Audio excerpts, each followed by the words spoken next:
warahmatullahi wabarakatuh. Alhamdulillah nasta'inuhu wa nasta'dihi wa nastaghfiruh. Wa na'udzu billahi min shururi anfusina wa min sayyiati a'malina. May yahdihillahu fala mudilla lahu wa may yudlil fala hadiya lahu. Asyhadu an la ilaha illallah wa la syarika lahu wa asyhadu anna Muhammadan 'abduhu wa rasuluh. Allahumma salli wa sallim ala sayyidil mursalin wa ala alihi wa sahbihi wa dzurriyyatihi wa qarabatihi ajma'in wa man tabi'ahum bi ihsanin ila yaumiddin. Amma ba'd. Pertama kali bila sama-sama kita mengucapkan syukuran kita kepada Allah Subhanahu wa taala. Kerana dengan limpah kurnia keizinannya juga dapat sama-sama kita berkumpul pada hari yang berbahagia. Dapat kita melaksanakan dan meneruskan kehidupan kita sehari-hari secara umumnya dan juga secara khusus. Alhamdulillah. Jadi sebelum kita nak meneruskan kuliah kita ni, memandangkan hari ini hari pertama kita, kan? Saya pernah datang sini, saya tak pernah datang pun. Nampak masjid ibu baru renovate. Baru naik taraf. Jadi mana kuliah pertama kita hari ni, kali pertama saya menjejakkan kaki ke surau ini lah. Tapi saya rasa ni bukan kali pertama. Saya rasa 10 atau 11 tahun yang dulu saya pernah semayang sekali di sini. Dulu pula. Tahun 2004. Sebab dulu saya pernah menumpang di rumah kawan di kampung Kamariah. Dekat Kamariah sini kan? Sebelah Taman Kamariah. Saya duduk kawan saya. Duduk saya orang sini, dia duduk sini. Sebab saya belajar sini dulu. Saya belajar kayu air itu je. Jadi kira saya rasa kali kedua lah. Dulu datang nak semayang Jumaat. Lama lah tuan-tuan. Tahun 2004. Tapi masjid, masa tu masjid lama lagi lah ya. Kan? Ini nampak dah baru lah. Alhamdulillah. Jadi sebelum kita nak meneruskan, kita bersuai kenal dulu lah. Saya pertama kali. Nama saya Hasan bin Cik Mat. Hasan. Tuan boleh buka saya punya Facebook saya, Ustaz Hasan. Ataupun Ustaz Hasan Cik Mat. Keluar saya tu. Tak tahu apa ada Hasan lain. Saya berasal daripada apa nama? Daripada Kelantan lah. Daripada Tumpak Kelantan. Dan saya berhijrah ke sini tahun 1997 untuk sambung belajar lah SPM dulu. Di sana, saya tinggal di kampung Geting, Kalangku. Sekolah rendah, sekolah agama. Kemudian saya sambung belajar di Universiti Islam Antarabangsa Malaysia. 2 tahun di pusat matrikulasi dan 4 tahun di kampus utama. Gombak sini lah. Kira Gombak ni kawasan kita lah. Dulu-dulu kan. Tahun 98, 99, 2000 sampai 2004 saya duduk di sini lah. Di Seru Gombak pun saya duduk lama, 2 tahun saya duduk. Kemudian saya belajar di sana di Kuliah Ilmu Wahyu dan Warisan Islam selama 4 tahun. Kemudian saya sambung belajar di Institut Pendidikan Islam Selangor, pengajian syariah di apa nama? Di Kajang tu baru selama setahun lah. Kemudian saya berkhidmat di Sekolah Kebangsaan Bandar Baru Sungai Buloh. Sekolah rendah di sana. Daripada tahun 2007 hari itu sampai hari ini lah. Saya masih belum berpindah. Dan saya juga tinggal di sana. Tak jauh mana pun. Pagi tadi lah 20 minit. Tapi kalau waktu biasa tak sampai saja 20 minit kan. Subuh ni senang nak duduk. Dan kalau tuan-tuan kenal Dr. Sofiman tu, kan? Kenal Dr. Sofiman? Nazir dulu. Sekarang Nazir lagi tak? Nazir lagi tak? Dia juga salah seorang pensyarah di sana. Dan dia alhamdulillah masih kenal saya. Tahun lepas saya pergi kuliah di Masjid Wiradamai. 2 tahun lepas. Hampir 2 tahun. Atas bukit sana, belakang, jadi Gombong. Kebetulan saya di sana kelas dengan ustaz lain. Sama-sama jemputan lah. Macam hari ni tu. Hari ni mungkin ada ustaz lain. Lepas tu dia tak boleh hadir tu. Yang panggil saya tu lah. Ganti lah. Sana pun sama. Imam jemput lain. Ada orang lain dia jemput tu ada kelas. Sampai kelas. Dan saya biasa kalau kelas saya bagi orang lain. Kebetulan dia pun lebih tua daripada kita. Bagi dia. Lepas tu saya pergi ke masjid kawan saya di masjid Selayang Baru. Betul Dr. Sarkiman dia mengajar di situ. Saya duduk depan dia. Dan dia kenal saya alhamdulillah. Kenal lagi lah. Kemudian saya masih tinggal di Sungai Buloh mengajar di sana. Dan saya juga mengajar secara sambilan di Open University Malaysia di Cawangan Seri Rampas dalam pengajian usul dan fiqh dan usul.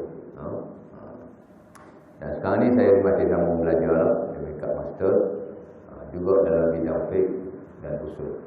Fiqh dan usul fiqh lah kita panggil orang lama panggil fiqh, orang sekarang dia panggil fiqh, budak-budak mesti dia panggil fiqh dan usul. Sudah beristeri dan ada seorang anak. Cukup biasa tahu dah.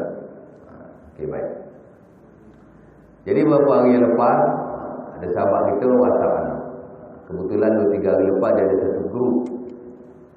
Dia panggil grup pendakwah dan ustaz-ustaz di Selangor.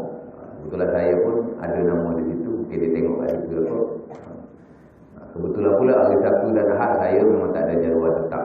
Tapi hari lain alhamdulillah saya penuh lah daripada hari Senin sampai hari Jumaat. Cuma Sabtu Ahad saya tak ada jadual tetap lah. Memang saya lebih suka ganti ataupun jemputan khas. Sebab kadang Sabtu Ahad ni saya sibuk sikit.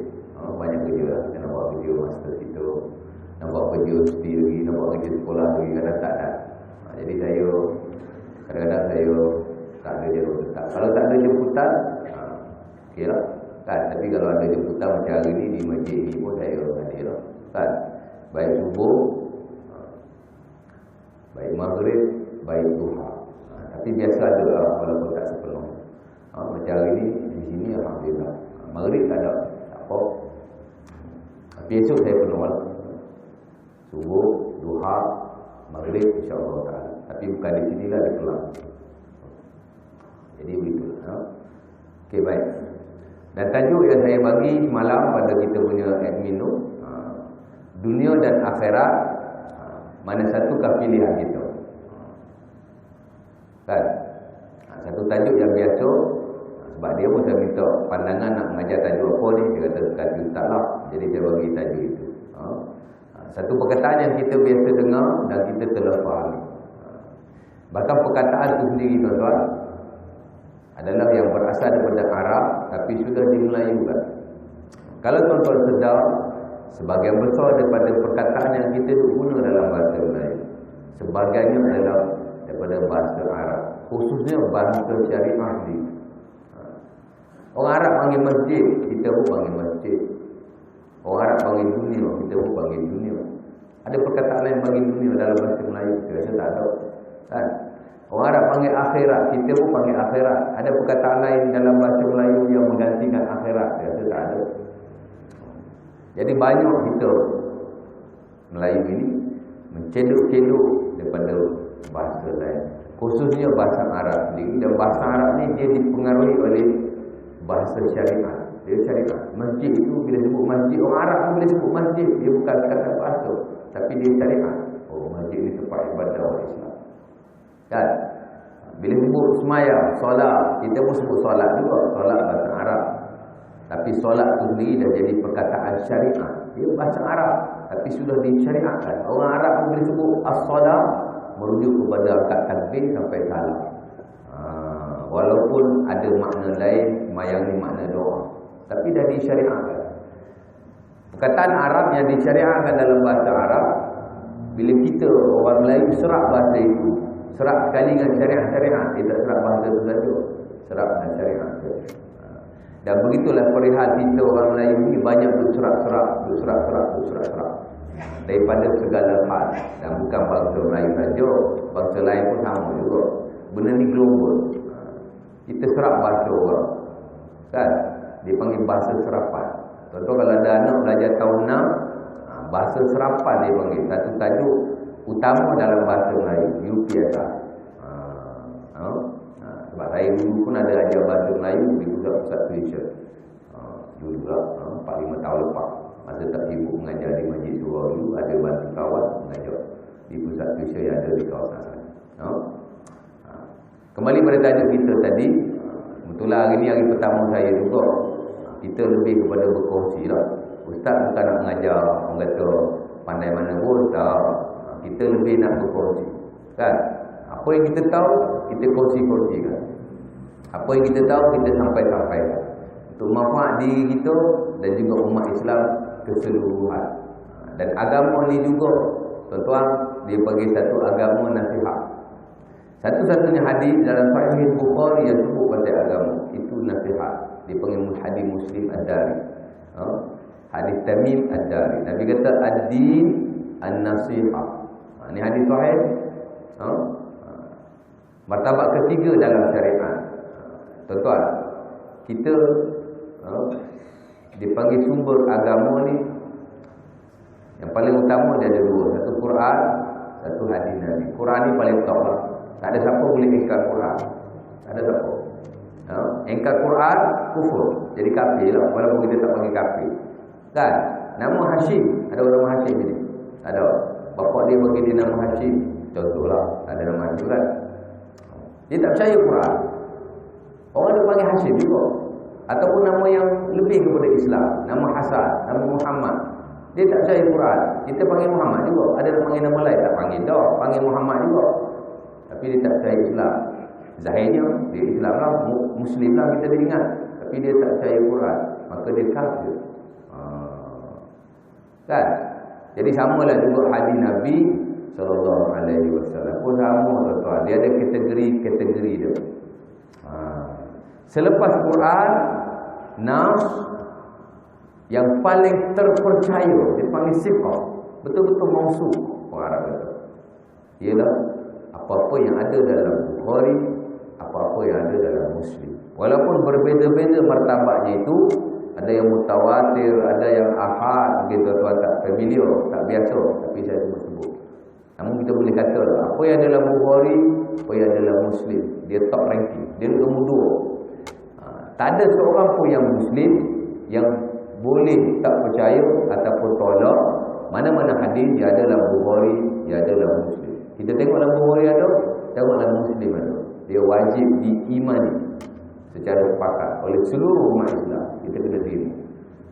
Pada hari ni dah ramai yang tak percaya, tuan-tuan. Ingat tak ada kan? Ada. Di tempat saya seorang cikgu, tuan-tuan, dia tak percaya hadis. Sebab tu dia semayang pun tak macam kita. Dia tak percaya nak cakap macam mana, kan? Cakap berdebat macam mana pun tak percaya. Saya pernah bukan berdebat lah, berbincang dengan beliau sampai pukul 1 malam lepas itu. Pasal semayang, pasal zakat, pasal haji. Kita syariah ni bidang kita. Kita boleh lah, dia sama-sama cikgu kan, cakap. Akhir tak kira, ustaz cara ustaz lah, saya cara saya. Nak cakap apa lagi kan? Jadi kita ni alhamdulillah kita okey, ni hak jenis hak tak okey, tak percaya. Jadi siapa yang saya sebut tadi, dia Muslim. Muslim ni nombor 4. Nombor 3, lepas Quran, Bukhari Muslim. Bukhari Muslim, dia nombor 4. Wajib juga diimani apa yang ada pada dia. Nabi kata dalam hadis Muslim ini, daripada sahabat Nabi dari Nabi kata ad-dinun nasihah, agama ni nasihat. Jadi sama nak ustaz duduk di sini walau siapa dia, tidak terkecuali saya sendiri pun atau mana-mana ustaz. Mereka cuma sekadar nak berkongsi dengan tuan-tuan. Dan boleh jadi tuan-tuan yang setiap hari berkuliah di masjid ini, kadang-kadang tuan-tuan panggil 30 orang ustaz, 30 cara, 30 pesek, 30 macam, kan? 30 pandangan, tu benda biasa. Jangan pelik lah. Kita dengar satu perkara daripada 30 orang ustaz. 30 tak sama ustaz. Memang keadaan tabiat ilmu memang dia begitu. Ustaz ni yang duk mengajar di sini boleh jadi sebagian besarnya orang yang menguasai sesuatu ilmu. Kadang-kadang dia mengajar tuan-tuan ataupun di pentas masjid yang semua yang bersifat awam. Dia menggunakan metodologi awam dia tu. Tapi kadang-kadang bila ilmuwan berbicara, kadang-kadang dia terlepas juga pergi istilah-istilah yang kadang rumit-rumit. Jadi biasalah. Jadi benda ni benda biasa. Kita jangan pelik. Kita jangan pelik. Sebab nama ustaz, pendakwa, dia ni manusia biasa. Tak terlepas daripada kesilapan. Dan ilmu mereka pun berbeza-beza antara satu dengan yang lain. Dan mereka bukan. Kita jangan menabikan ustaz. Ustaz ni orang biasa. Saya nak bagi contoh tuan-tuan. Sebelum pergi pada tajuk kita ni lah. Oh, lupa nak tanya. Kuliah berkata berapa lama? Subuh? Sejam? Oh, sampai Isra. Tak lama lah ya, sejam. Biasa sempat 2 jam baru pertama kuliah kan? Boleh?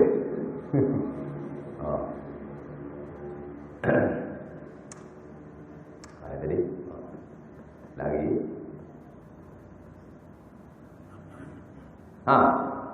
ingat tak? Dia kadang lari ya, lari sikit dia hilang. Ni datang balik. Saya di Selayang, orang panggil saya ustaz lupa. Pasal tengah mengajar tu boleh lupa tu. Terpenuh. Kat mana tadi? Boleh lupa. Pasal bila mengajar ni datang macam-macam gangguan. Tuan-tuan ingat masa semayang tu gangguan. Saya tadi dia tu tak ingat ustaz. Kan? Baru baca. Ustaz siapa tadi? Waqimi solat dulu kitab ila wasafil laili wa Quran al-fajr. Patu wa minal laili, patu tahajud baca fajr. Mari ayat lain.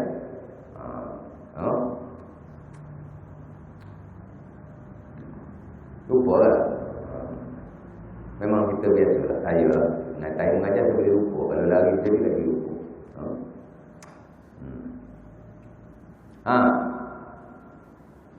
Saya nak bagi contoh Al-Imam Syafi'i rahimahullah ta'ala. Tuan-tuan, siapa yang tak kenal Al-Imam Syafi'i? Saya rasa tuan-tuan kenal namanya. Tapi ada juga tengah tempat kita tanya, siapa nama Al-Imam Syafi'i? Nama Imam Syafi'i Imam Syafi'i tak? Oh bukan. Itu bukan nama betul dia. Saya nak nama betul dia. Seorang pun tak ingat. Tak tahu. Siapa nama Al-Imam Syafi'i ni?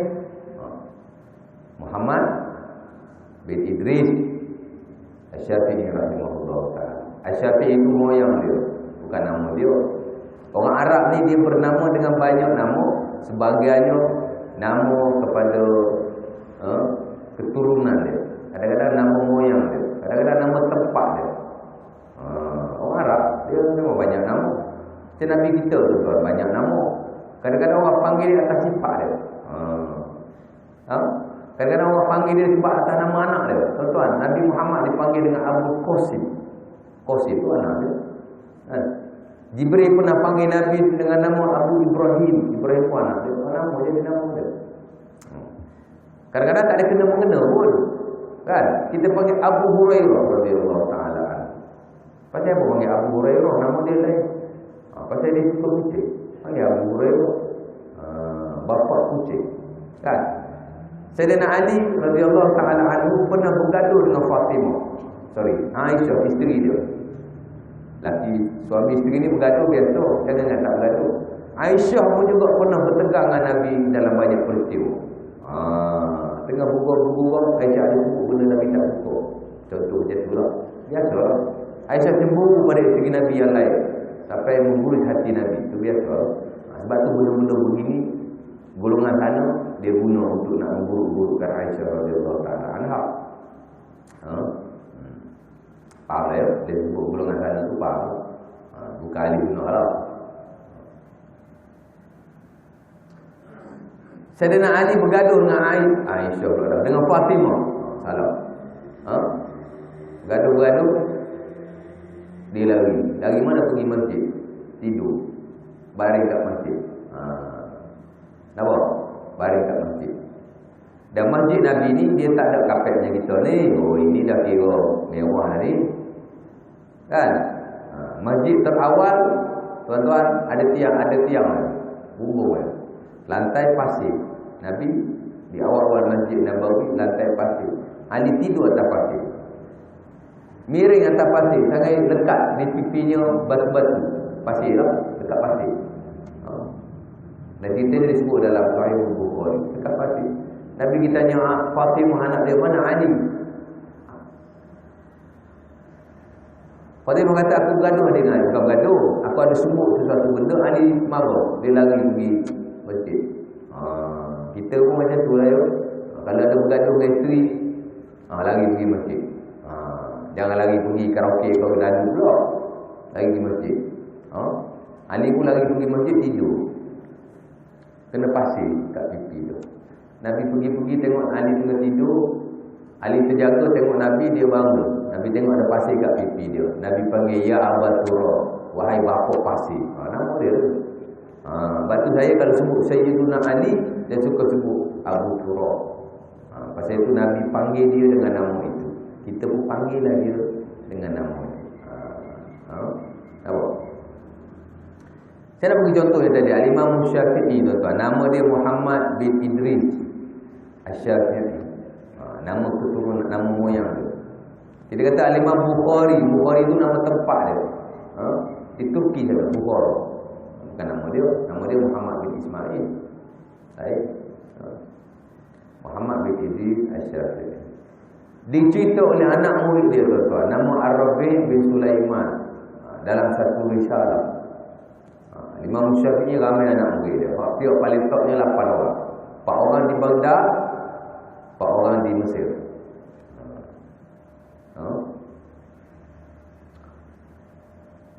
Imam Syafi'i mengajar buku dia sendiri, nama Ar-Risalah. Tuan-tuan ada buku Imam Syafi'i kan, Ar-Risalah. Dan setiap kali Imam Syafi'i mengajar, dia sentiasa membetul-betulkan bukunya. Sentiasa. Sampai Ar-Rabi' ni rasa heran. Ar-Rabi' pun tanya. Tanyalah wahai Tuan Guru. Tuan Guru ni mengajar buku Tuan Guru sendiri. Kan? Tulisan tangan kita. Tapi Tuan Guru masih membetul-betulkan buku Tuan Guru. Padahal buku ni Tuan Guru punya. Bukan buku balai. Kalau kita semak buku balai, boleh jadi tak ada kesilapan. Ini buku kita, tuan. Dia kata Imam Syafi'i setiap kali mengajar sentiasa membetul-betulkan buku ni. Adalah kesilapan. Bagi itu kataan juga tak sesuai. Ada. Imam Syafi'i pun sebut satu perkataan yang amat bernilai daripada sudut ini. Terutama orang duk mengajar tak ni lah. Apa kata Imam Syafi'i? Dia kata inna Allah lam yaj'al ala ad-dimil ard kitaban asahha min kitabihi wa huwa al-Quran. Macam Syafi'i kata Allah Ta'ala tidak akan menjadikan di atas bumi suatu buku yang sahih 100% umpama bukunya, yakni Al-Quran. Quran dia, tuan-tuan, 100% correct. Exactly 100% betul Quran. Tuan-tuan tolak satu huruf, bukan satu kalimah. Tuan-tuan satu huruf je kita tolak Quran. Dalam Quran ada 320,015 huruf. Tuan-tuan tolak satu huruf je. Aku tak percaya lah huruf ni. Tuan-tuan, kufur. Tak ada satu huruf je. Apalah ada dengan satu huruf tu? Tuan-tuan kufur. Apatah lagi tu tak percaya dengan perkataan. Berapa perkataan Quran? Kalimah? Berapa? 77,439 kalimah yang ada dalam Quran. Walaupun ulama berbeza-beza pandangan bilangannya, tak sama. Tapi saya ambil satu qaul yang paling baiklah yang digunakan oleh fatwa-fatwa negara Islam. Itulah bilangan. Berapa? 77,439 kalimah. Tolak satu kalimah, oh lagi dah. Bertambah-tambahlah kufur je. Alhamdulillah Rabbil Alamin. Yang aku tak percaya kalimah ni macam tak betul dari sudut bahasa pun kita pandai bahasa Arab lah. Rasa macam tak sesuai dia perkataan. Apatah lagi kalau kita tolak satu ayat. Tak boleh. Tolak satu ayat kita. Tapi saya tak betul ke apa mana tahu lah. Kita dah lah, ada orang lain kita. Berapa ayat Al-Quran ada? 6,211. 6,200 ulama sepakat. Yang ujung-ujung tu ulama tak sepakat. Ada kata 6,014, ada kata 6,012, ada kata 6,019, ada kata 6,025, ada kata 6,229, tak sama. Tapi sepakat 6,200. Kalau 6,666 ayat tu tak, itu tak ada lagu dunia ilmu. Tak tahu cenduk ke mana-mana. Kalau ada dalam usulul Quran, perbahasan Quran, itulah bilangan. 6,200 cara sepakat. Lebihnya itu tak sepakat. Tolak satu ayat Quran. Satu apa? Satu ayat di kalangan 6,000 ini kufur. Walaupun masih namanya Islam, walaupun masih bersembahyang, kita dah keluar daripada agama tanpa kita sedar. Apatah lagi kalau tolak satu surah, 114 surah yang ada dalam Quran, tak terima satu surah. Jangan. Imam Syafi'i kata Quran 100% betul, mesti diterima walaupun satu. Apatah lagi kalau tak percaya Quran, ataupun dia percaya Quran tapi dia percaya dengan tak betul. Umpama golongan sana, dia kata Quran yang kita ada ni tak cukup. Ada lagi 9 kali ganda lebih besar daripada ini. Ada. Memang ada fahaman macam tu lah. Quran yang kita ada ni cuma 1/10. Ada lagi 9 bahagian yang tak ada. Dia akan muncul pada akhir zaman, dibawa oleh imam-imam mereka yang akan muncul balik. Nak boleh apa kan? Ustaz Asy'ari meninggal, orang kata Ustaz Asy'ari tak meninggal, satu hari dia akan muncul balik. Tengok kan? Kan ada fahaman macam tu. Contohlah saya bagi ya. Kalau ada pengikut Ustaz Asy'ari ni, minta maaf lah, kita nak bagi contoh. Ada fahaman yang dikatakan begitu. Jadi kita kena faham konsepnya begitulah. Sebab tu ulama kita tuan-tuan, dia menjadi nilai tambah antara satu dengan yang lain. Sentiasa menjadi nilai tambah. Al-Imam Syafi'i adalah nilai tambah kepada Al-Imam Malik rahimahullahu ta'ala selaku gurunya. Imam Syafi'i kita guru dia ramai. Awal-awal dia berguru dengan anak murid Al-Imam Abu Hanifah. Kemudian dia berguru dengan Al-Imam Malik tak kala umur dia berapa tahun. Dia pergi ke Mekah dan Madinah Hijaz, dan dia belajar dengan Al-Imam Malik di sana. Dan di awal usianya dia betul-betul berpegang dengan mazhab Malik. Bila dia keluar daripada Mekah dan Madinah, dia pergi ke Mesir. Dia berfatwa di sana, menulis buku di sana, mengajar di sana. Dia betul-betul berpegang dengan mazhab Malik. Namun bila dia sudah mencapai tahap seorang ilmuwan, mujtahid, atau mujtahid apa? Mujtahid ni adalah orang yang mampu mengeluarkan hukum daripada Al-Quran dan hadis Nabi dengan keluasan ilmunya. Ilmu di luar Quran tahu, hadis tahu, semua ilmu-ilmu yang bersabit dengannya tahu. Tahulah tu lah. Dia mujtahid. Bukan semua orang boleh sampai mujtahid. Ustaz bukan mujtahid, ustaz orang biasa. Kan? Hadis ingat berapa je, ayat Quran pun salah. Belum mujtahid lagi. Jauh lah. Ini mujtahid. Bila dah sampai tahap itu, dia pun membawa pandangannya sendiri. Dia cipta satu, bukan cipta lah, dia bawa pandangan dia sendiri. Dia dah pandai kan? Dah hebat. Dah boleh keluar keputusan sendiri. Berapa bergantung pada keputusan orang lain. Dan dia menilai-nilai semula pandangannya yang lama, yang lebih mirip kepada pandangan Al-Imam Malik. Dia nilai balik. Sebab tu dalam fiqh Syafi'i tuan-tuan, mazhab Imam Syafi'i ada dua pandangan dia tu dalam satu-satu hal. Bahkan kata Al-Imam Suyuti rahimahullahu ta'ala, Al-Imam Syafi'i telah memperbaharui semua fatwa-fatwa. Cuma tinggal berbelah-belah perkara je yang dia tidak perbaharui. Yang lain semua baru dah.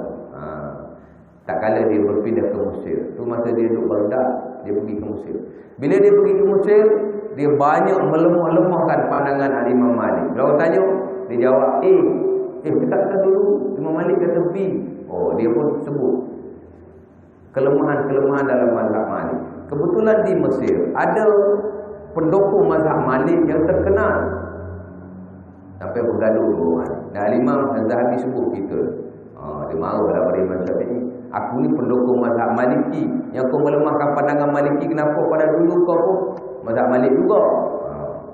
Tapi Imam Syafi'i sebab dia alim, maka dia boleh bawa diri dia sendiri. Nampak?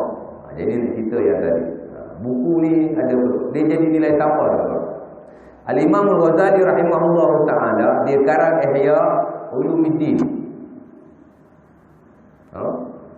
Kemudian Al-Imam Ibnul Jauzi mengarang buku menceduk daripada Ihya Ulumuddin dalam satu bentuk yang nilai tambah. Dia namakan buku dengan Minhajul Qasidin. Minhaj Ihya Ulumuddin 4 jilid, dia pun 4 jilid. Cuma dia memurnikan Ihya Ulumuddin. Dia memurnikan. Pemurnian ni biasa. Mazhab Syafi'i contohnya dah masyhur seluruh alam. Dan berpuluh-puluh, malah beratus ulama sudah melaluinya mengarang berbagai kitab. Daripada zaman Al-Imam Syafi'i tahun 100 Hijriah sampailah kepada 500 Hijriah. 500 tahun tuan-tuan. Mazhab Syafi'i bertapak di banyak negeri, di Baghdad, di Khurasan, di Mesir, di merata dunia. Bila muncul seorang ulama besar, Al-Imam Al-Haramain Al-Juwaini rahimahullah ta'ala. Siapa ni? Guru kepada Imam Al-Ghazali. Guru kepada Imam Al-Ghazali. Dia ni fatwa dia di Mekah dan Madinah. Patut kita panggil Imam Al-Haramain.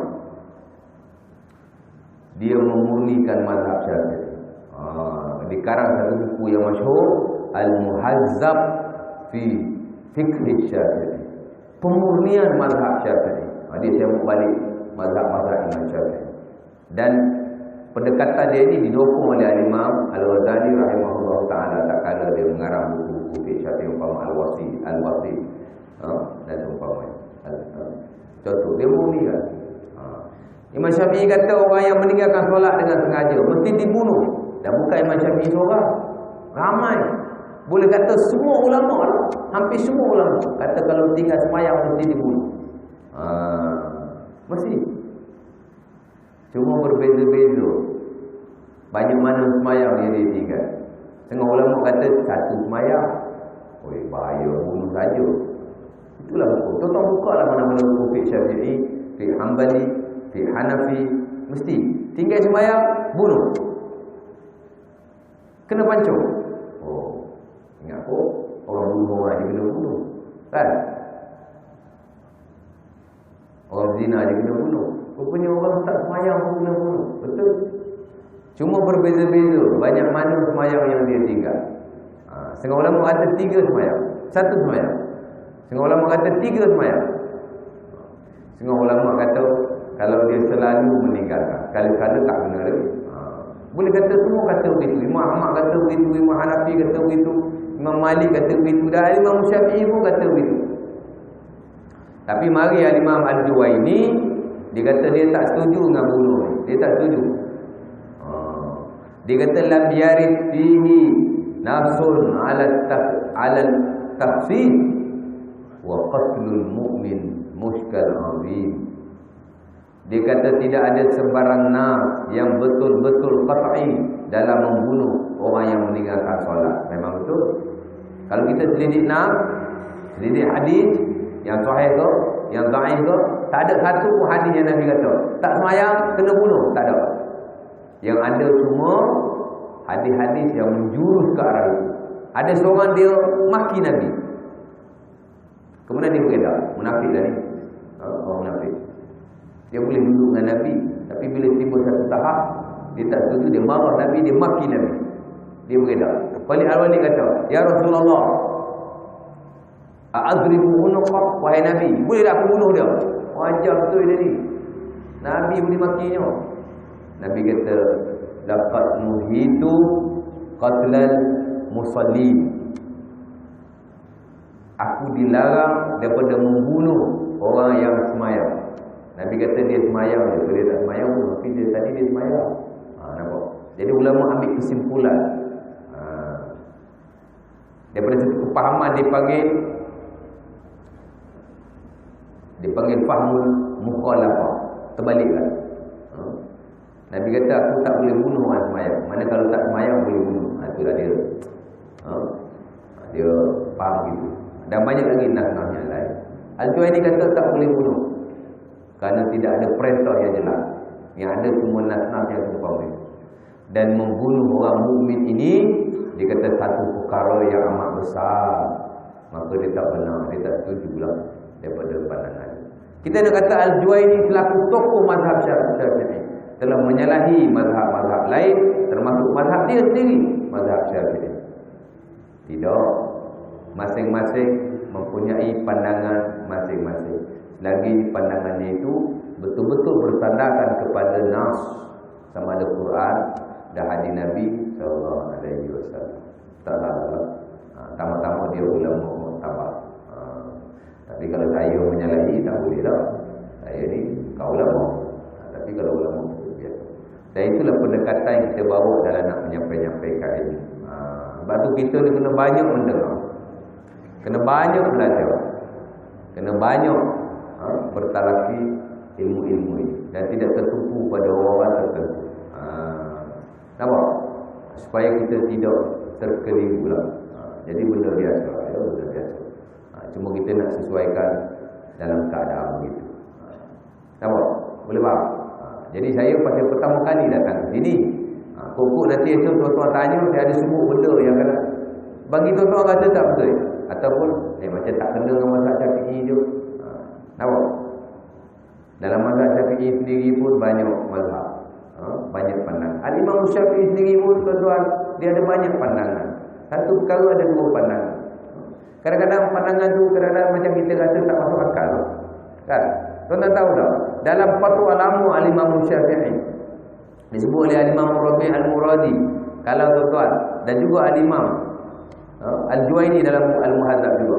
Al-Imam Syafi'i dalam fatwa yang lama, kalau tuan tengah semayang zuhur 4 rakaat, rakaat ketiga tuan-tuan terkentut. Tuan-tuan kena berhenti semayang, betul tak? Mana boleh semayang terus? Berhenti semayang. Tuan-tuan ambil wudu. Tuan-tuan boleh sambung balik. Kat mana tuan-tuan berhenti tadi? Sambung kat situ. Itu betul. Itu pandangan Imam Syafi'i yang lama. Fatwa dia. Dan bukan semua fatwa Imam Syafi'i yang lama tak boleh diguna pakai. Sebagainya boleh diguna pakai. Tapi dalam hal ni tak boleh lah. Dalam hal lain. Ada juga. Memang. Kan? Kita kata pelbagai mazhab ni berbeza-beza pandangannya. Nak heran apa? Sebab dalam mazhab tu sendiri banyak pendekatan. Banyak pandangan. Banyak hukumnya.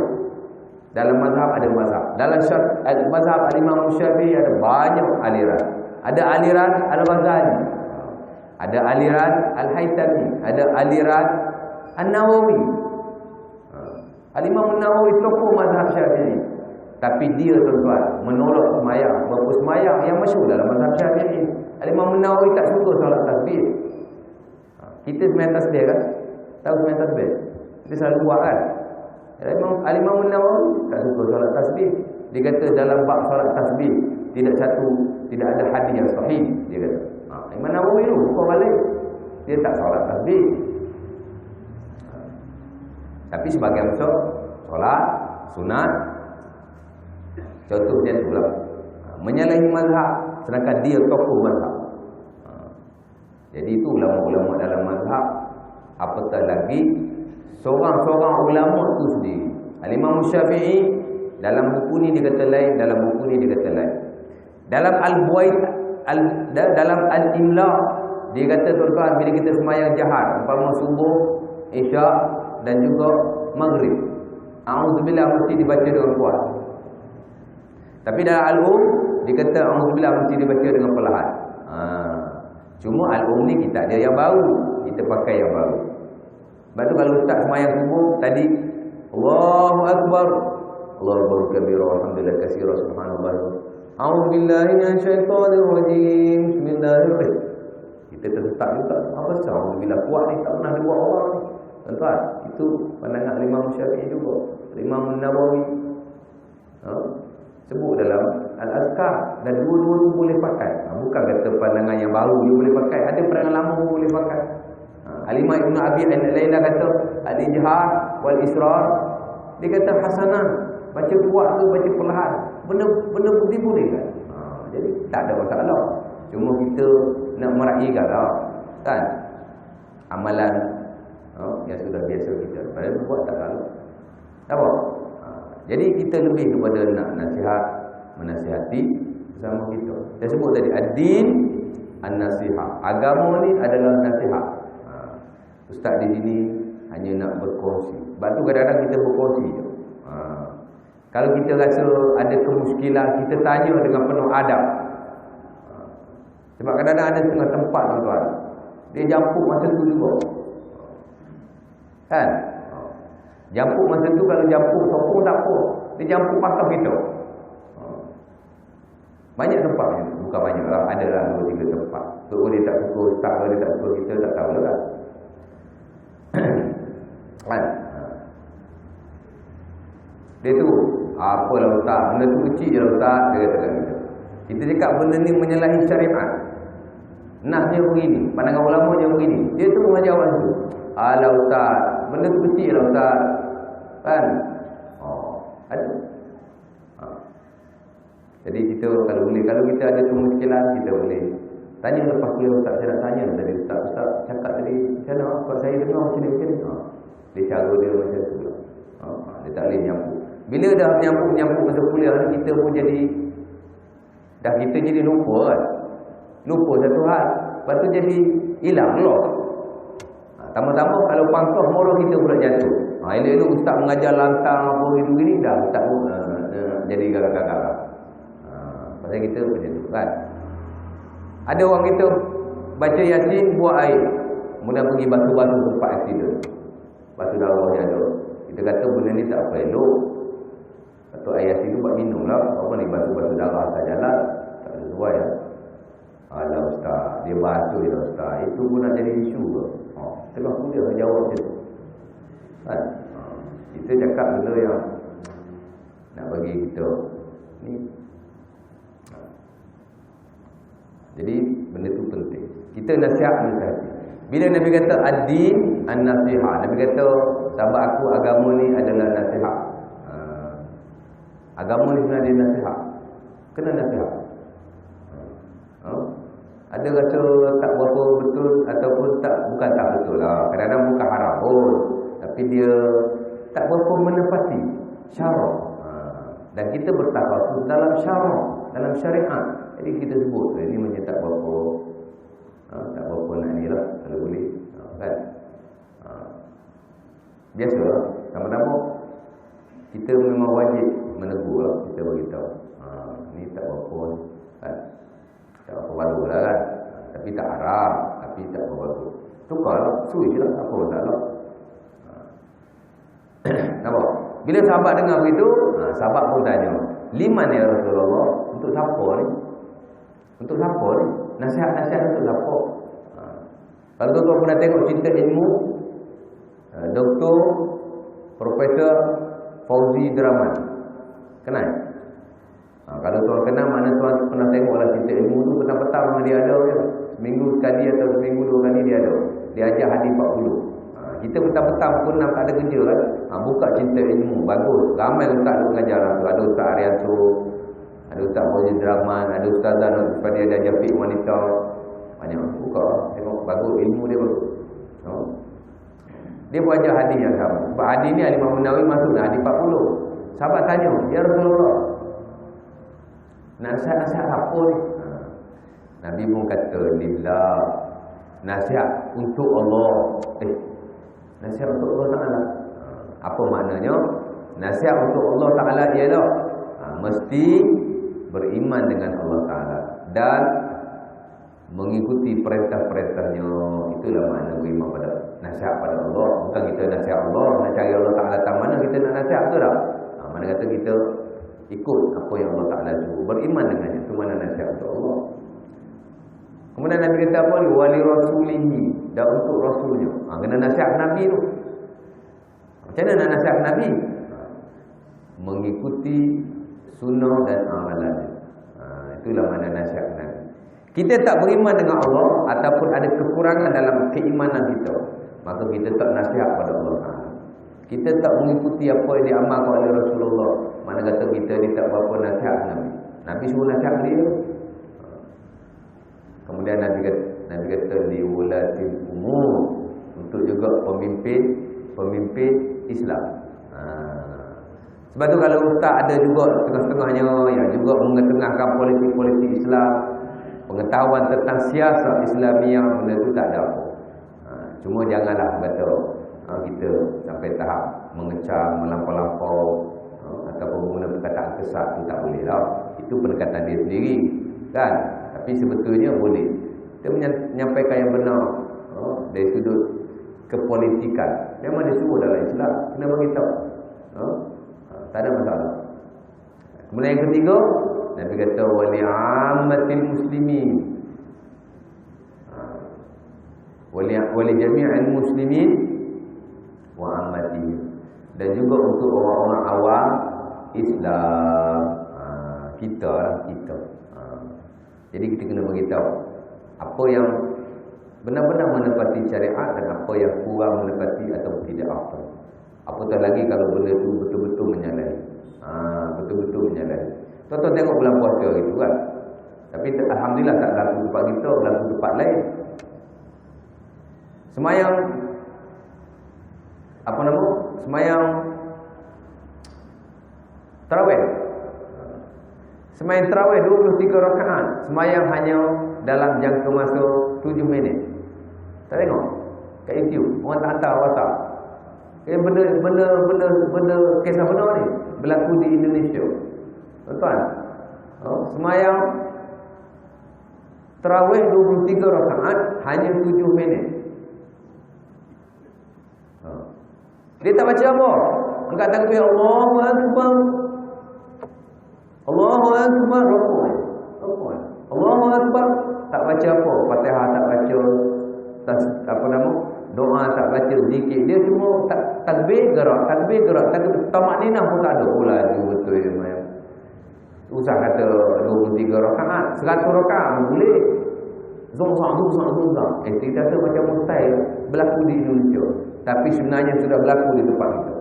Dan bukan seorang, ramai. Dia ada pergerakan dia di Shah. Sebab orang ajak saya. Ada seorang tuan-tuan, saya tengok dia semayang laju. Dia duduk sekali dengan saya kursus. Saya tengok dia semayang laju. Kita ajak dia semayang kat luar, dia tak nak. Dia nak balik semayang kat bilik. Bila semayang kat bilik, saya tengok dia semayang laju. Ya Rabbi, apa pasal dia semayang laju sangat ni? Saya pun tanya. Nak tanya lah cikgu, kenapa cikgu semayang laju macam ni? Oh, dia tu ustaz, saya semayang Fatihah semua. Ambil angkat takbir sampai duduk tu Fatihah semua. Kan Nabi kata la solata liman la yaqra bi ummil kitab. Nabi sebut dalam riwayat Muslim daripada Malik bin Huwairith, tidak ada semayang melainkan dibaca ummul kitab. Oh, dibaca dari awal sampai akhir. Dia tunjuk kat saya ni. Allahu Akbar. Bismillahirrahmanirrahim. Alhamdulillahirabbil alamin. Allahu Akbar. Ar-Rahmanir-Rahim. Allahu Akbar. Maliki yaumiddin. Sampai habis. Oh, ada juga macam tu. Pelik betul kita. Dia kata saya berguru ustaz, kami ada belajar di Shah. Kalau tak nak ustaz ikut saya. Dia ajak saya. Ajak saya buat begitu ada. Kan? Tengok. Tapi dah ada orang buat laporan dan dia dah disiasat. Tapi dia tak mengaku lah. Buat di mana nak mengaku? Akhirnya ikut. Orang datang ke sekolah dia, pihak Jakim tu, pihak Jawi datang ke sekolah tu. Ambil keterangan je, kan? Tapi mana dia nak mengaku? Nak heran apa? Ada yang semayang, tak semayang, pakai niat. Ini berlaku di Negeri Sembilan. Dan saya pernah duduk di rumah hamba Allah Ta'ala. Semayang pakai niat je. Bila waktu semayang, saya ajak dia semayang, dia mengelak. Dan saya tak tengok boleh semayang satu hari. Saya tanya rakan dia kata dia ni semayang pakai niat. Ada juga kat Malaysia ni. Banyak macam-macam lah kat Malaysia ni. Semayang pakai niat. Ha? Ada juga. Kan? Itu dipanggil menyalahi syariat. Itu dipanggil batil. Batil. Benda mungkar ni dia ada dua. Satu panggil maksiat, satu dipanggil batil. Dalam usul dia membeza-bezakan kedua. Apa beza maksiat dengan batil? Benda sama je Ustaz. Dia sama tapi tak serupa. Dia tak sama. Ataupun dia sama tapi tak serupa. Dia serupa tapi dia tak sama. Lain tu. Nasi belaka, hak ni nasi goreng. Hak ni nasi sup, dia lain. Apa beza? Maksiat ni ialah kemungkaran yang tidak ada hubungan dengan agama. Itulah maksiat. Lawannya taat. Ingat betul-betul. Mencuri maksiat. Tuan-tuan tak boleh kata mencuri itu batil. Tak boleh. Mencuri itu maksiat. Minum arak maksiat. Berzina maksiat. Itu maksiat. Lawan dia taat. Batil ni ialah kemungkaran yang ada hubungan dengan agama. Kita semayang tuan-tuan, orang tu tak semayang, itu maksiat. Tapi ada orang kita semayang, dia semayang, tapi dia semayang tak macam Nabi semayang, itu batil. Kita puasa, dia pun puasa, tapi dia puasa tak macam syariat yang menyuruh puasa. Semayang puasa dia tak boleh. Itu batil. Sebab itu mazhab-mazhab selain daripada ahli sunnah yang betul-betul menyeleweng, kita panggil mazhab-mazhab yang batil. Tahu? Kita berzikir, dia pun berzikir, tapi dia berzikir tak macam kita berzikir, tak macam Nabi berzikir, tak macam apa itu yang digezetkan dalam syariat Islam. Kita berzikir, dia berzikir boleh. Batil. Banyak berlaku di tempat itu. Dan benda ni semakin melular. Betul. Saya pernah pergi saya mengajar di satu surau. Dah 2 tahun saya mengajar di surau di Subang. Saya Subang banyaklah tempat saya mengajar. Kita biasalah. Kita orang syariat. Bila kita mengajar, kita banyak membetul-betulkan beberapa amalan yang dilakukan. Sebutlah bagi ini kan. Kebetulan ada seorang Allah Ta'ala. Dia ada yang dia tak puasi dengan kita lah. Lepas kuliah dia jumpa saya. Ustaz, saya nak tanya Ustaz. Tadi Ustaz kata begini. Saya kata betul. Saya kata dalam Quran Allah Ta'ala kata begini, dalam hadis Nabi kata begini, ulama kita begini. Oh, dia kata saya tak setuju Ustaz. Ustaz salah ni. Tak mengajar tak betul ni. Dia pula mengajar saya. Saya dengar ya. Saya kata akhir sekali saya kata kat dia, tak apalah macam ni lah. Saya mengajar di sini sebulan sekali, dah 2 tahun. Hampir setahun lebih lah. Apa kata abang ambil tempat saya jadi pendengar pula. Tak mahu pula dia. Saya terganti tempat. Saya sanggup jadi pendengar. Waktu kuliah dia nak datang, saya nak tengok dia mengajar agama macam mana. Tak nak pula. Lepas dia jumpa saya, dia terus ke depan ni. Dia 3 orang. Dia dengan 2 orang lagi. Tuan-tuan tahu dia buat apa? Dia selawat. Alhamdulillah, selawat. Innallaha wa malaikatahu yusholluna 'alan nabi. Ya ayyuhallazina amanu shallu 'alaihi wa sallimu taslima. Semua suruhan yang ada dalam Quran, semua Allah Taala terus suruh. Allah Taala nak suruh kita sembahyang. Allah Taala kata aqimus solat. Allah Taala suruh kita sembahyang pun. Allah Taala kata terus, sembahyanglah. Tapi berbeza dengan selawat. Allah Taala selawat dulu, baru Allah Taala suruh kita selawat. Besar fadilat selawat ni.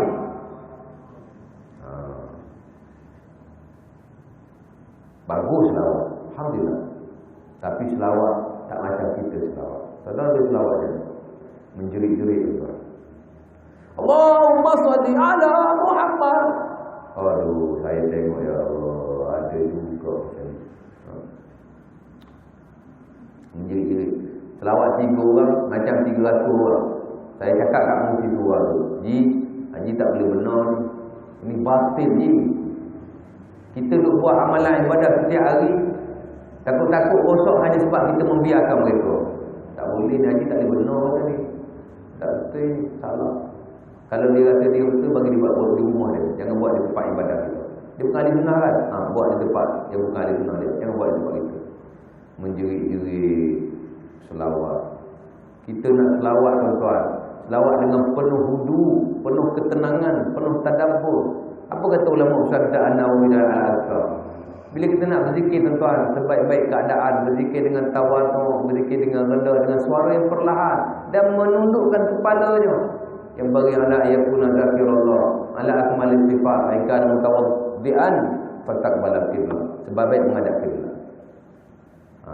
Tadabbiran mutakhasyi'an mutadarri'an lillahi qati'ar ra'sah, dia kata. Betul-betul takhasyuk, khusyuk, betul-betul tadarruk, tadabbur dan menundukkan kepala. Maka Imam Malik tuan-tuan, dia tidak akan mengambil sesuatu hadis daripada sahabat yang lain, melainkan dia akan ambil akhiran duduk kerana menghormati selawat Nabi sallallahu alaihi wasallam. Dia duduk dia. Dia tak ambil hadis diri, dia ambil duduk. Duduk macam mana beribadah. Kita selawat menjerit-jerit macam tu. Nampak? Itu tak masuk lagi selawat berdancing kan? Tuan-tuan buka YouTube kat negara luar, tapi tempat kita pun nampak macam dah ada ke arah itulah. Selawat sambil berdancing dalam masjid. Joget lah. Mungkin adalah sedikit keharusan dalam perkara ini, tapi tidaklah sampai tahap umpama itu. Nampak? Jadi penting. Teramat-amat penting untuk kita sama-sama menasihati. Tapi kita ni sebenarnya, alhamdulillah, saya rasa tuan-tuan semua tak ada masalah sangat. Masalah nak di luar, orang pergi masjid. Saya pergi ke Kuala Kubu, seminggu ada latihan di sana. Kita adalah kelompok kita. Kita cukup time sebab dia dekat dengan masjid, dalam setengah kilometer sini ke Balai Polis. Cukup time kita mesti nak start kereta pergi masjid. Cukup time kita mesti nak start kereta pergi masjid. Kan? Adalah yang ikut kita. Ada seorang ni saya tengok, dia tak ikut. Tapi pakai kopiah.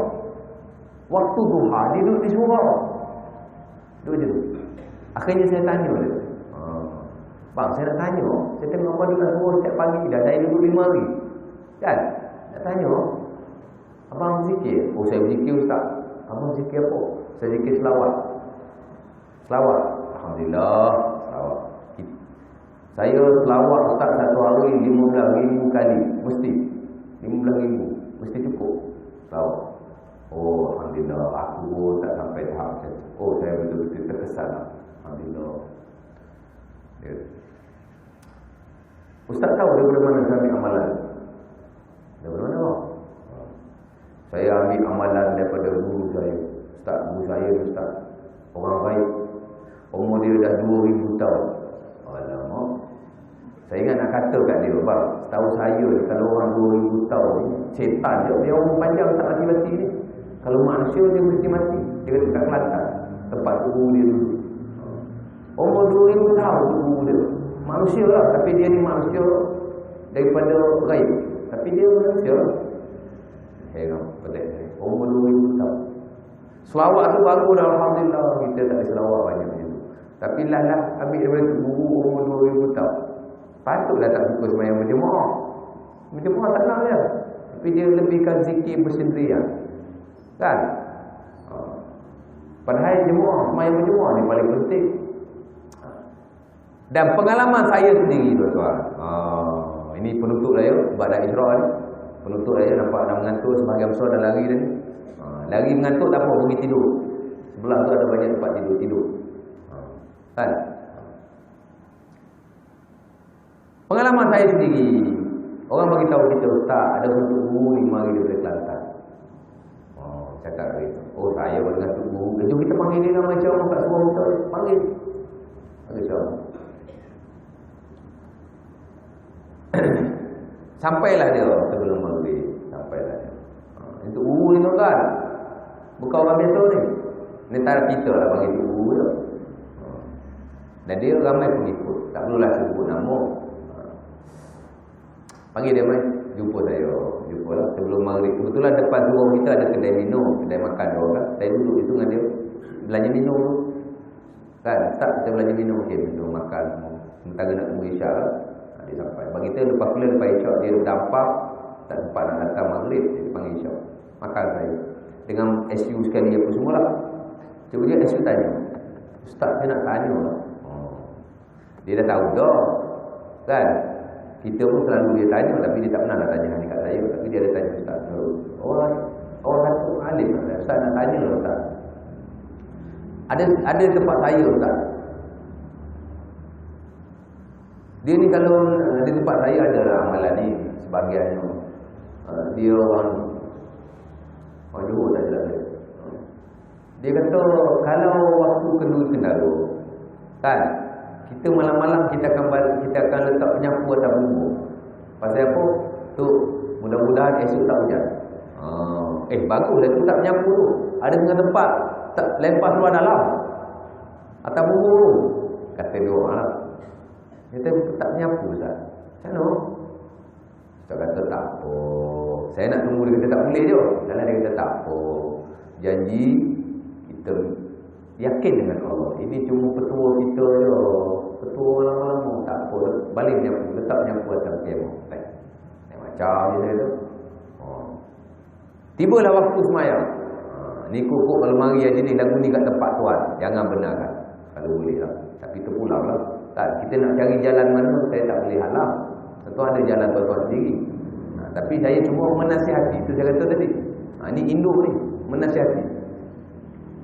Kita dah tarah orang yang besar. Kita pun nak mesti jadi imam. Macam saya tadi saya datang. Tuan tu jadi imam. Kan? Kebetulan imam tak ada orang tu. Kalau imam ada pun biasa suruh kita. Juga macam kita berceramah jemputan. Imam ustaz imam. Kita jadi imam. Kita pun ustaz. Ustaz. Dia bisik saya. Saya ni tak jadi imam ni. Sebab saya ni kalau khusyuk nanti lupa rakaat saya. Hai. Khusyuk boleh lupa rakaat. Tak rasa pelik. Pelik. Lepas semayang dia pun mengajar. Ya, dan saya dapat nilai lah. Betul-betul menyeleweng daripada syariat yang betul-betul. Tapi alhamdulillah tahun 2013 ni baru-baru ni JAKIM telah mengeluarkan fatwa orang ni sesat dan ajaran dia bawa tu sesat. Saya dah tahu lah. Pasal mula-mula dia datang masih duduk bila tak kena. Kerana mentafsirkan ayat Quran sendiri, baca hadis pun tunggal langgar, hukum pun main bedah je. Tapi orang kita masih ikut. Jadi masih mengajar. Nampak? Jadi pentinglah untuk kita saling berkongsi, saling bersihati. Satu dengan yang lain. Nampak? Boleh berhenti di sini. Kena lagi. Jadi saya rasa mungkin setakat itu. Mungkin lari tajuk sikit lah. Lari tajuk sikit kan. Kalau tak bagi tajuk lain, tapi mengajar lain. Tapi kita nak bagi kepahaman dari sudut ini. Walaupun hari ini kita cuma dapat satu hadis je tuan-tuan. Saya ulang balik. Hadis Muslim. Tuan-tuan ada pen saya nak tulis kan. Daripada Tamim Ad-Dari. Nabi kata ad-dinun nasihah. Agama ni adalah nasihat. Mesti. Untuk siapa ya Rasulullah? Untuk Allah. Beriman padanya. Mengikuti perintah. Untuk Rasulullah. Mengikuti amalannya. Dan sunnah yang ditinggalkan. Untuk pemimpin-pemimpin Islam. Kita sayang pemimpin kita. Kita sayang pemimpin kita. Mereka Islam macam kita. Tapi kita lebih sayangkan masa depan umat Islam. Kita sayang pemimpin kita. Dan kita disuruh taat pada mereka. Kita disuruh taat juga. Tapi kita lebih sayangkan masa depan umat Islam. Pasal apa? Kita mesti menasihati mereka. Supaya mereka sentiasa di atas track yang betul. Sebab tu kita kena nasihat mereka. Maka terjaminlah masa depan kita dan umat yang akan kita tinggalkan. Tuan-tuan ada anak, tuan-tuan ada cucu. Tuan-tuan nak tinggalkan generasi baru kita ini kepada kepimpinan yang jauh daripada Islam. Dan itu kita tak nak. Maka itu penting. Sebab tu menegur pemimpin ni tak salah. Tuan-tuan, ni akhir, minta maaf. Siapakah di kalangan sahabat yang paling benar kata-katanya? Paling hebat orangnya, paling rapat dengan Nabi. Tak lain tak bukan dua hamba ini. Satu Abu Bakar, satu Umar. Ada kalanya Nabi melebihkan Abu Bakar. Ada kala Nabi melebihkan Umar. Contoh yang Nabi lebihkan Umar, tuan-tuan. Nabi kata, kalau ada lagi Nabi selepas ini, nescaya Nabi itu adalah Umar. Lau kana nabiyyan min ba'di lakana Umar, Nabi kata. Kalau ada lagi nabi selepas ini, Umar itulah nabi. Dan Umar ni betul dalam banyak keadaan. Masa perang Badar umpama saya bagi contoh. Nabi ada tawanan berapa puluh orang. Wahyu tak turun.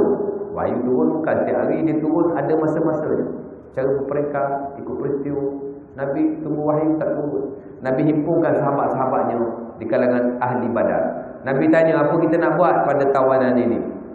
Sebahagian besar tuan-tuan, semua kata kita ambil manfaat darinya. Dia ada ilmu, suruh dia mengajar anak-anak orang Islam. Dia ada harta, ambil hartanya. Dia ada tenaga, duit tak ada, ilmu tak ada, jahil, ambil hartanya. Guna tenaganya untuk Islam. Jangan kita bunuh ya Rasulullah. Hak cadang ni Abu Bakar, orang sokong semua sahabat dalam ahli Badar.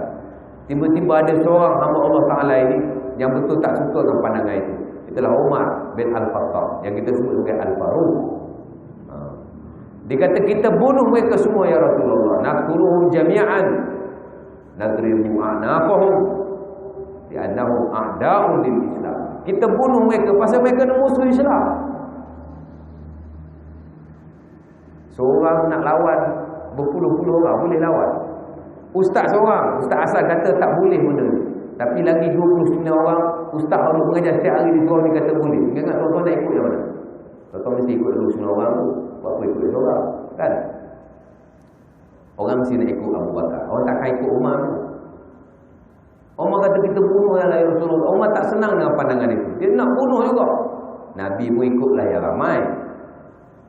Kan? Tak lama Allah Ta'ala turun satu ayat. Allah Ta'ala kata makana li nabiyyin an yakuna lahu asra hatta yusqina bil ard.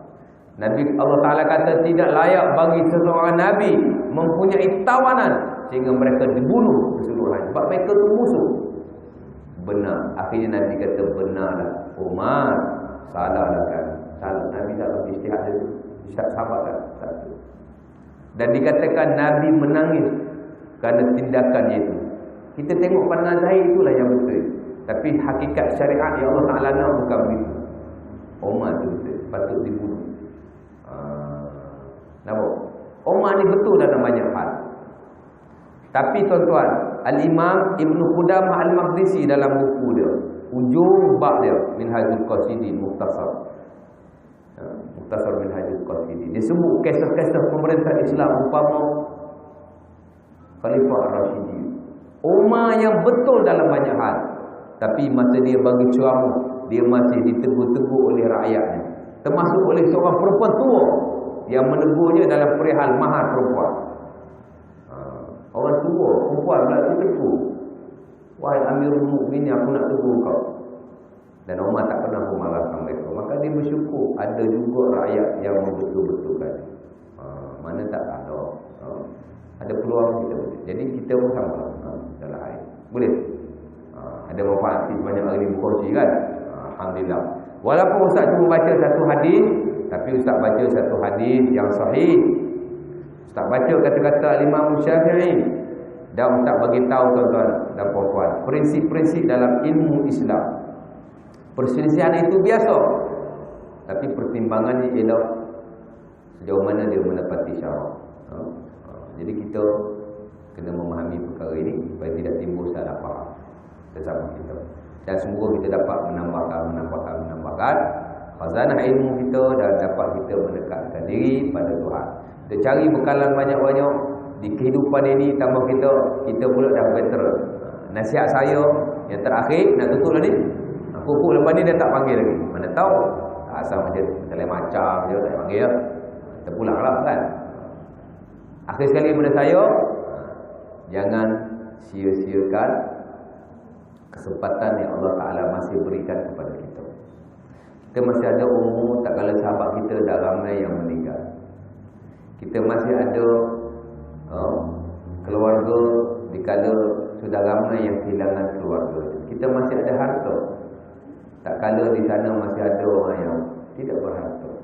Maka gunalah, tambah-tambah kita yang sudah berada di penghujung usia, saya kata gunalah kesempatan ini untuk kita benar-benar mencari ilmu dan kita menambahkan ibadah kita. Banyak-banyak kali duduk di masjid. Banyak-banyak kali. Asal ada kesempatan duduk di masjid. Masa kita yang lepas, dia akan berlalu. Cuma gunalah. Jangan sia-siakan. Saya kata, kesempatan yang kita ada. Mudah-mudahan Allah Ta'ala terima amalan kita yang sedikit ini. Dan Allah Ta'ala terima juga dipanggil taubat dan keinsafan kita. Dengan kita melakukan sedikit sebanyak orang kata perubahan. Masih ada orang yang berumur tapi masih lekor. Siap. Kita ni alhamdulillah. Allah Ta'ala juga bagi kesedaran. Alhamdulillah. Jadi saya setakat itu dululah. Apa yang baik itu benar-benar datang daripada Allah Azza wa Jalla. Kekurangan mesti datang daripada kita sendiri. Kita tutup majlis dengan tasbih kafarah dan suratul Asr. Kemudian kita doa, insya-Allah. Aku qouli hadza wa astaghfirullahi wa lakum. Assalamualaikum warahmatullahi